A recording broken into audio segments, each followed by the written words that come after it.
പരിശുദ്ധ പരമദിവ്യകാരുണ്യീശോയ്ക്ക് എന്നേരവും ആരാധനയും സ്തുതിയും പുകഴ്ചയും ഉണ്ടായിരിക്കട്ടെ. ഇന്ന് സെപ്റ്റംബർ മാസം 29 തിങ്കളാഴ്ച.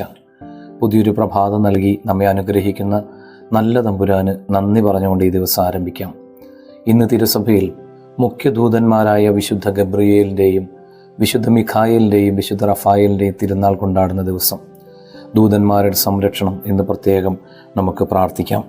ഇന്നത്തെ എല്ലാ ഉദ്യമങ്ങളിലും ഈശോയുടെ സംരക്ഷണം നമ്മുടെ കൂടെ ഉണ്ടായിരിക്കട്ടെ.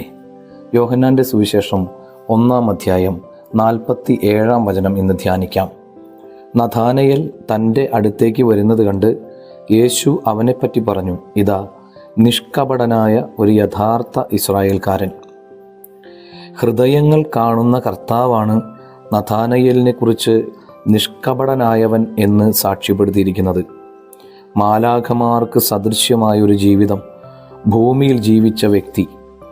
പരിശ്രമിച്ചാൽ നഥാനയേലിനെ പോലെ നമുക്കും ജീവിക്കാനാകും എന്ന് വചനം ഇന്ന് ഓർമ്മിപ്പിക്കുകയാണ്. സ്വർഗീയ സൈന്യങ്ങളുടെ തലവനായ വിശുദ്ധ മിഖായേൽ മാലാഖയുടെ പ്രത്യേക സംരക്ഷണവും നല്ല വാർത്തകൾ എത്തിക്കുന്നവനായ വിശുദ്ധ ഗബ്രിയേൽ മാലാഖയുടെ മധ്യസ്ഥതയാൽ സദ്വാർത്ത കേൾക്കാനുള്ള കൃപയും സൗഖ്യദായകനായ വിശുദ്ധ റാഫയേൽ മാലാഖയുടെ മധ്യസ്ഥതയാൽ പരിപൂർണമായ വിടുതലും സൗഖ്യവും ഇന്ന് നമുക്കെല്ലാവർക്കും ലഭിക്കുമാറാകട്ടെ. റാഫയേൽ മാലാഖയുടെ പേര് സ്വീകരിച്ചിട്ടുള്ള എനിക്ക് വേണ്ടിയും ഇന്ന് നിങ്ങൾ ദിവ്യകാരുണ്യ സന്നിധിയിൽ പ്രാർത്ഥിക്കണമേ എന്ന് ഓർമ്മിപ്പിക്കുന്നു. എല്ലാവർക്കും നല്ലൊരു ദിവസം ഉണ്ടാകട്ടെ.